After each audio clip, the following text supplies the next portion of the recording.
피지컬 인텔리전스라고 해서 피지컬한 무엇인가로 들어가야 된다라는 이야기를 했는데, 지금 엔비디아 입장에서는 이걸 누가 만들어주나, 이거 파트너가 필요했었는데 현대차가 적임자네, 이런 이야기를 할 수 있었다. 모바일 혁명 시대에 삼성전자의 포지셔닝을 할 수 있지 않을까? 현대차의 포지셔닝이 전 세계적인 관점으로 봤을 때 그렇게 나쁘진 않다, 이런 생각도 할 수 있는 것 같아요. 안녕하세요. 안녕하세요, 모라구요입니다. 오늘의 첫 번째 질문으로는 오늘 네.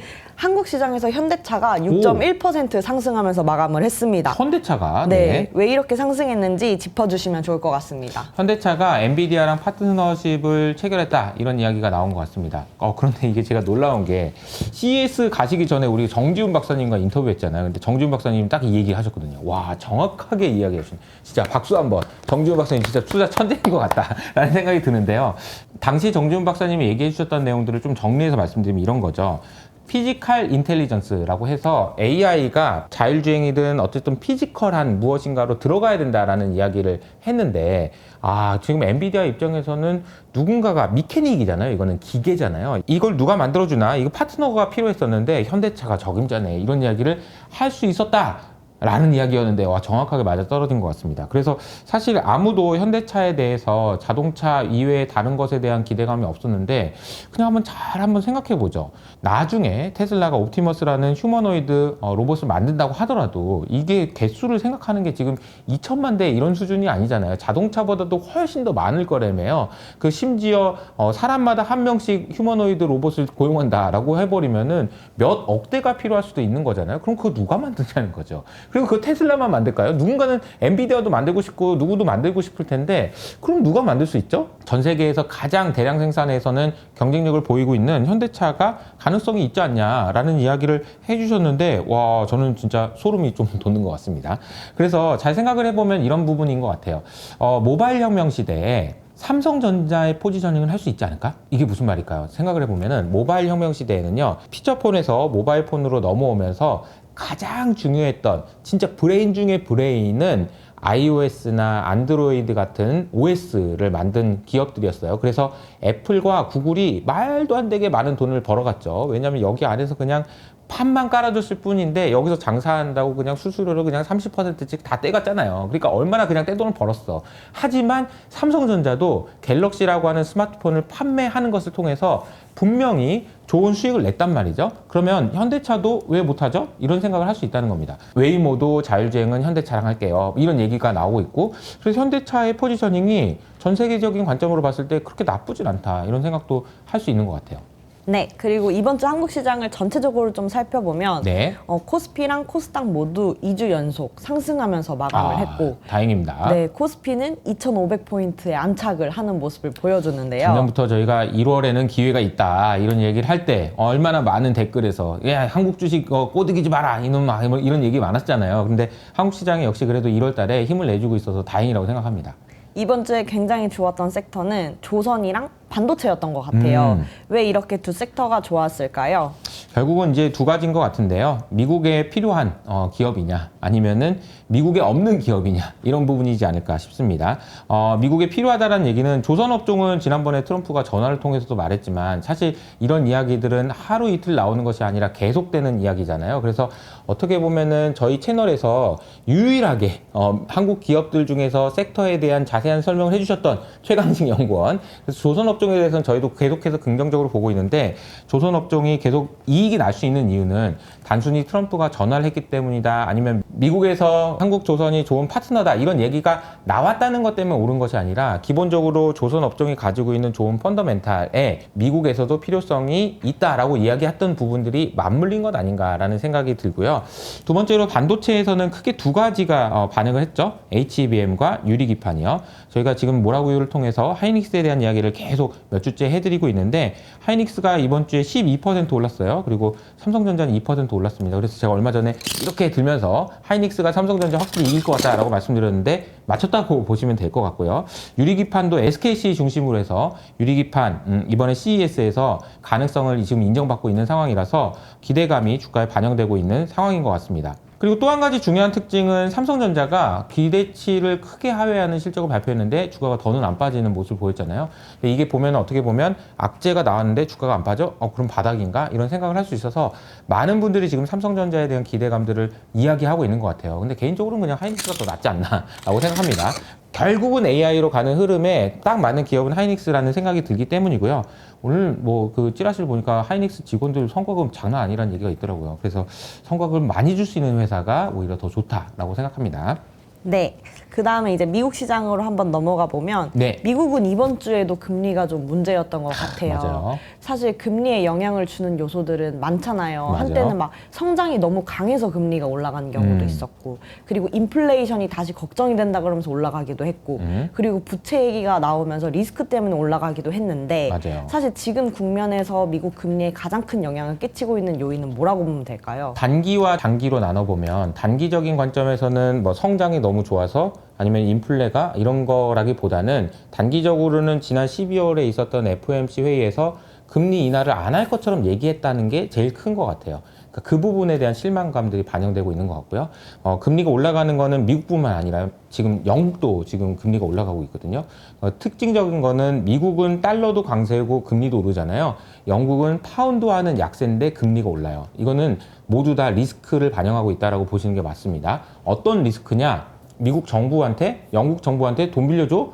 쟤네들 저런 식으로 방만하게 운영하는데 내가 돈 빌려줬다가 원금 받을 수 있는 거야? 금리라도 더 내놓으라고 해야지 라는 것이 반영되면서 지금 금리가 올라가고 있는 상황이라고 보시는 게 맞아요. 그래서 오늘 밤에 나오는 고용지표가 어떻게 나올지에 따라서 금리가 단기적으로는 오르고 내리고, 그래서 그것이 시장에 영향을 많이 주고 하는 것이 있겠지만 장기적으로 보면요, 제가 오늘 이제 그냥으로 통해서 설명드렸던 건데, 도지를 포함해가지고 미국 정부가 지금처럼 돈을 흥청망청 쓰는 거는 멈출 수 있는지를 보여줄 수 있느냐, 이게 장기적인 관점에서는 굉장히 중요하다고 생각합니다. 그래서 올해 미국 시장을 볼 때 굉장히 중요한 기준 중에 하나가 도지가 되지 않을까라는 생각을 좀 하고 있어요. 근데 저는 개인적으로는 금리가 계속 천정부지로 올라가진 않을 거라고 생각하는데, 미국 금리 기준으로 5%를 넘어서게 되면 이거는 저희가 생각했던 상황이 아닐 수 있기 때문에 리스크 관리를 하셔야 된다. 5% 넘어갈 가능성은 그렇게 크지 않지만 5%를 넘어가게 되면은 주식 시장이 조정받을 수 있으니까 관리를 하셔야 된다. 이렇게 말씀드립니다. 네, 그리고 이번 주에는 금리가 많이 오르기도 했었지만 또 이게 또 주식 시장에 영향을 주면서 맞아요. 밸류에이션이 굉장히 높았던 종목들 위주로 크게 조정이 나왔습니다. 아주 맞아요. 대표적으로 아이온큐나 뭐 리게티 같은 양자 컴퓨터 관련 종목들이 아주 크게 조정을 받는 모습을 보였는데 그 이유는 무엇이었을까요?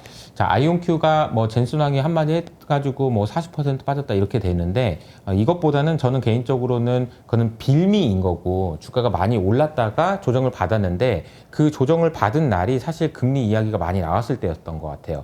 그리고 테크 주식이나 밸류에이션이 높은 주식들이 금리 때문에 이제 주가가 조정받는다, 이건 늘 있었던 일이거든요. 그래서 금리에 대한 전망을 우리가 하는 것이 되게 중요하고 장기적으로나 단기적으로나 매우 중요한데, 금리가 올라가면 밸류에이션이 높은 종목들이 빠질 수 있습니다. 그래서 그 부분을 항상 생각해야 되는데, 오늘 제가 말씀드리고 싶은 것은 아이온큐와 같은 기관 투자자들의 종목과 개인 투자자들의 종목이 좀 따로 나눠져 있다라는 부분이에요. 다시 말하면은 우리 개인 투자자들이 되게 좋아하는 기업들은 미래를 위한 그 밸류에이션이 높은, 그러나 성장성이 높은 이런 주식들을 훨씬 더 선호하잖아요.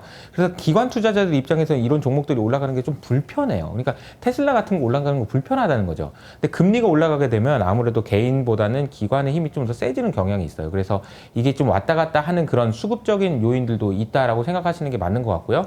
어쨌든 한 칼을 맞은 거예요, 아이온큐가. 그런 상황이기 때문에 조정이 좀 더 이어질 수도 있고, 그리고 한 칼을 맞았기 때문에 개인 투자자 입장에서 움찔할 수도 있습니다. 그러니까 과거처럼 막 주식 사자 이런 분위기가 아닐 수 있다는 거죠. 그러니까 주식시장의 열기가 식을 수 있다는 겁니다. 그럼 이 식는 거는 안 좋은 거냐? 저는 좋은 거라고 생각해요. 왜냐면 시장이 너무 뜨거우면요, 이게 오래 갈 수 없거든요. 근데 이런 식으로 한번 식혀줬다가 또 올라갔다가 식혀줬다가 올라갔다. 개인들이 식으면 기관들이 들어오고, 기관들이 또 하면은 개인들이 또 와가지고 막 하고, 이런 선순환의 구조로 연결되는 그런 중간에 있는 거 아닌가라는 생각이 좀 들어요. 그래서 아이온큐 주가가 빠진 것을 보고 어떤 분들은 개인 투자자들이 이제 투매에 동참하고 이게 하락장의 시작이다 이렇게 보시는 분도 있는 것 같은데, 물론 그럴 가능성도 없진 않지만 저는 좀 이게 선순환이 되는 개인과 기관들의 수급이 선순환이 되는 과정이 아닌가라고 생각합니다. 이런 흐름들이 미국 주식 시장이 끝나는 그런 시작이냐? 저는 그거는 아닌 것 같다라고 말씀드릴 수 있을 것 같아요. 네, 그리고 이번 주엔 또 젠슨항의 기조연설이 굉장히 화제가 됐는데요. 젠슨항은 여기서 막 로봇에 대한 이야기도 하고 자율주행차에 대한 이야기도 했는데 사실 그날 주식 시장의 반응은 6% 하락하면서 끝이 났어요. 네. 왜 이런 반응이 나왔을지 이야기해 주신다면. 그러니까 기업을 하는 CEO 입장에서는 장기 미래에 대해서 이야기를 해야 되잖아요. 그렇게 장기 꿈에 대한 이야기를 해야 직원들도 와, 우리가 저기까지 가면 도대체 얼마나 더 부자가 되는 걸까라고 생각하면서 일을 할 거고, 많은 개발자들도 야, 나도 엔비디아 취직하고 싶다라는 생각을 할 거 아니에요. 그리고 파트너들도 삼성전자도 내가 더 열심히 콜을 받아가지고 엔비디아 같이 하고 말겠어, 이런 생각을 할 거 아니겠습니까? 그러니까 젠슨왕 입장에서는 단기적으로 우리가 이걸로 해가지고 돈을 많이 벌 거야가 아니고 장기적인 비전을 그려주는 것이 매우 중요하다고 생각했는데, 역시나 에이전트 AI 그리고 피지컬 AI에 대한 비전을 제시해줬다라고 생각하시면 됩니다.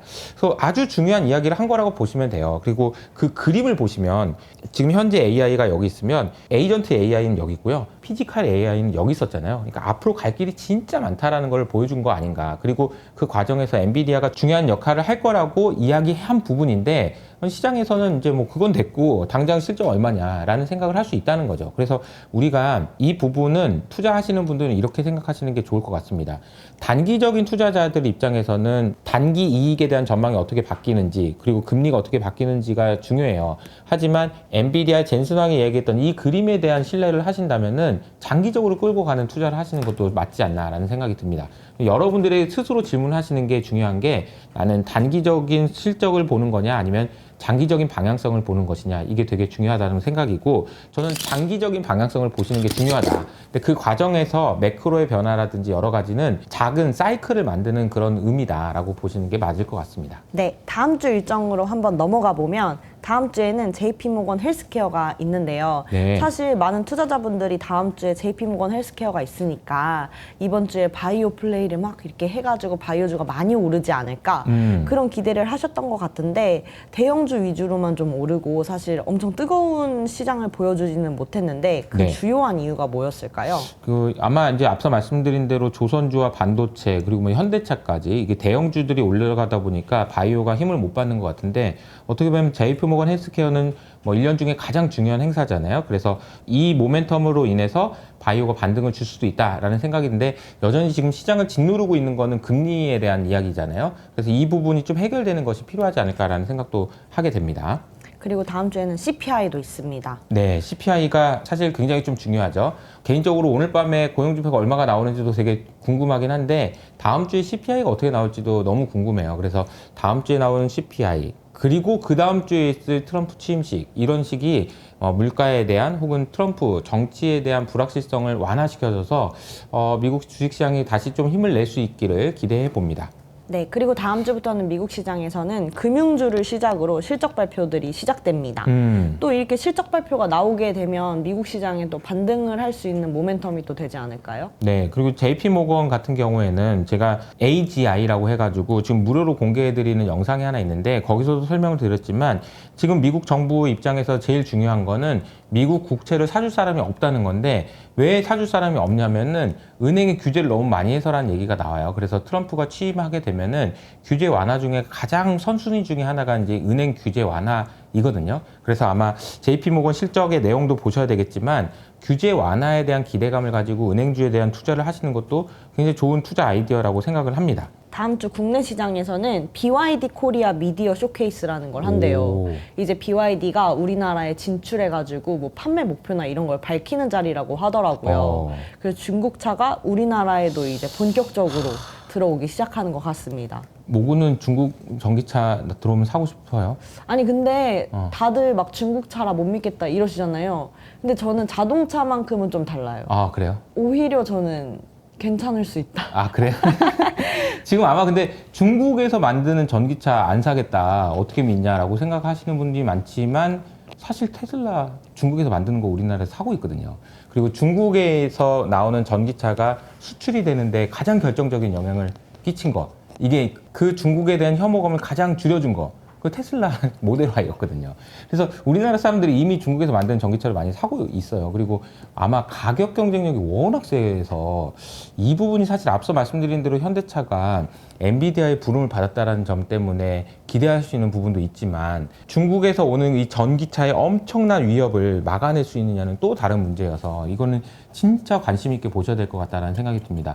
작년 한 해 동안에 제가 계속 말씀드렸던 게 중국의 제조업 경쟁력 이게 진짜 우리나라한테 너무 큰 위협을 준다라고 했잖아요. 근데 이제는 현대차의 안방, 우리 안방까지 지금 들어온다는 거잖아. 잘 대응을 했으면 좋겠다. 이렇게 정리하고 넘어가겠습니다.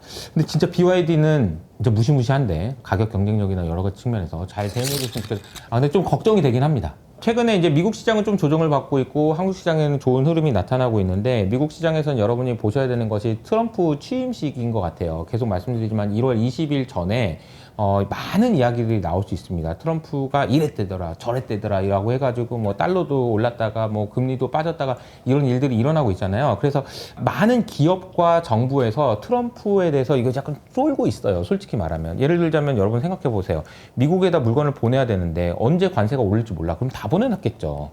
그리고 트럼프가 되면 분명히 이럴 거거든요. 누가 저기 환율 약세 만드는 애 누구야? 이러기 전에 그냥 미리 다 약세로 만들고 이런 일들도 있을 수 있거든요. 그래서 트럼프가 취임하기 전에 많이 있는 그런 준비 과정들 속에서 불확실성이 있었겠지만 트럼프가 취임하고 나면 조금 시장이 좀 온기가 돌지 않을까. 그리고 아까 말씀드린 대로 수급적인 관점에서도 기관과 개인들의 수급이 바뀌고 이런 부분들도 있으니까 좀 차분하게 실적을 보면서 대응하시면 좋을 것 같다는 생각이 들고요. 오늘의 뭐라고요는 여기서 마무리하도록 하겠습니다. 감사합니다. 감사합니다.